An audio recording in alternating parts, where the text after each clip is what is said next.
Hi, it's Barb, Meeple PhD, and this time I wanted to look at a few of my favorite two-player games. That's because around my house, it's just me and my spouse and my many pets. But he is also a gamer, and that means that often we are playing games with just two players. It's what's most convenient around here. And so I wanted to share some of my games that I feel like play best at two. This isn't necessarily two-player only games, although there is one on the list. But then I picked a couple of other games that I just prefer at two players. And so without further ado, let's get going.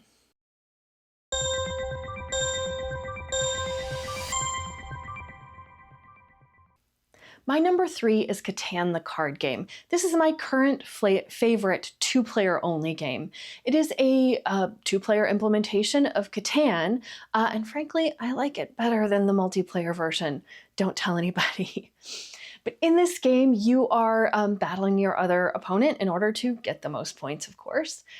In front of yourself, you have your own principality that you are building out. You have roads and you have cities, and throughout the game, you're trying to, of course, build more roads, more cities, and upgrade the cities from, I think, towns or villages to cities, whatever the terminology is. And then you can add things to the different cities, like knights who protect them, or aqueducts that protect your whole principality from plague, a library which gives you some extra cards in your hand.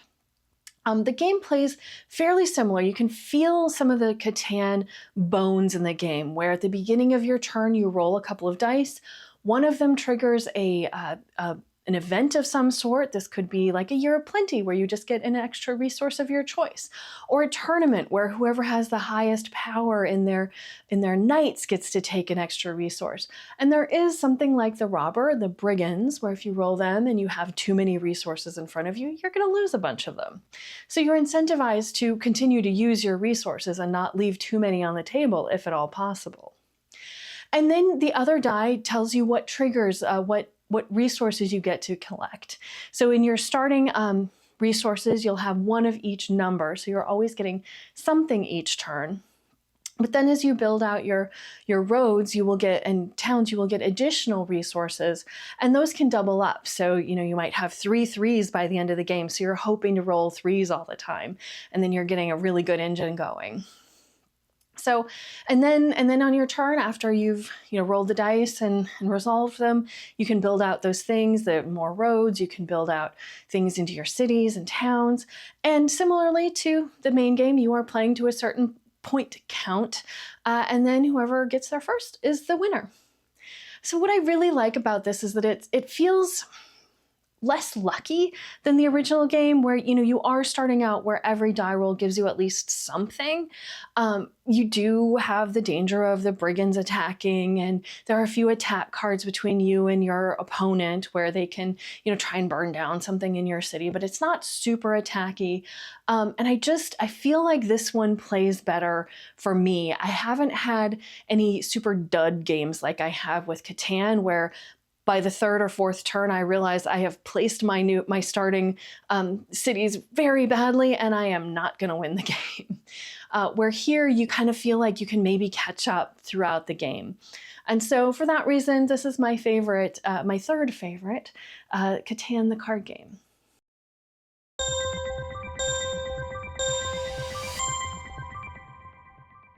My number 2 is one of my favorite games right now of all time, and that is Ark Nova. And this is a game where you are building out a zoo in front of yourself. You're doing this with this little card river system where you will take an action. You can use any one of these cards for your action, but the longer you wait to use it, the more powerful the action becomes. And then as you use it, you slide it down back to that lowest power slot and then have to wait for it to become powerful again. In this game, you are just taking one of those actions, and then it's the next player's turn. And so each turn feels really snappy. And what I really like about the two-player game of this, it plays exactly the same as multiplayer. It's just super snappy. You are taking turn after turn after turn after turn.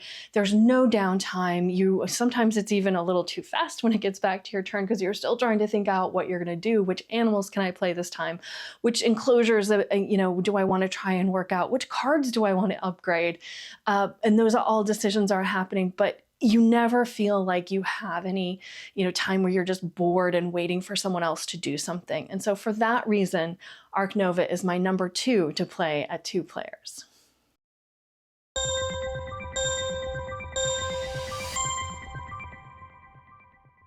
And my number 1 is another game that can be really long with a lot of players, and that's Doctor Who: Time of the Daleks. This is a game that plays a little bit like Elder Sign, if you're familiar with that one, where you're just chucking a handful of dice and trying to get the right symbols in order to complete different tasks. This one is semi-co-op, which is something I often don't really like, but here it works, and I like the theme so much and the rest of the gameplay that I kind of just ignore that it's semi-co-op and mostly just try and work with the other player to make sure that the Daleks don't win the game. And so each turn you're gonna move to another location, most likely, and then you'll reveal a crisis that you have to solve.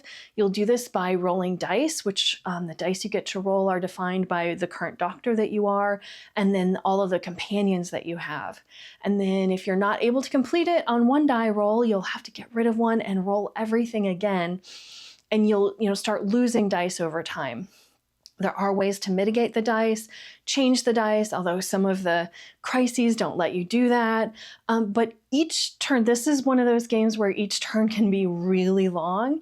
And so if you're waiting for 3 other players to play, you're kind of just bored most of the time. Where at 2 players, you're kind of engage what the other person is doing, making sure that you're keeping the Daleks at bay, but you're also, your turn is coming fast enough that you don't feel too bored in between. And so for this one, I really prefer it at 2 players rather than more, just because it can drag out if there are too many players at the table. So for that reason, my number 1 game to play at 2 is Doctor Who: Time of the Daleks. What about you? Do you play a lot of 2-player games or games at 2 players? I want to hear about it in the comments below. What's your favorite to get to the table with just 2 players? Either a 2-player only game, or even better, a multiplayer game that plays really well at 2. I'd love to hear about that. So just let me know in the comments below. Otherwise, I will be back again with another video soon. You can follow me in the meantime on Instagram, and I am on Blue Sky now, though not super active yet. And I also have a blog at maplephd.com. We'll see you next time.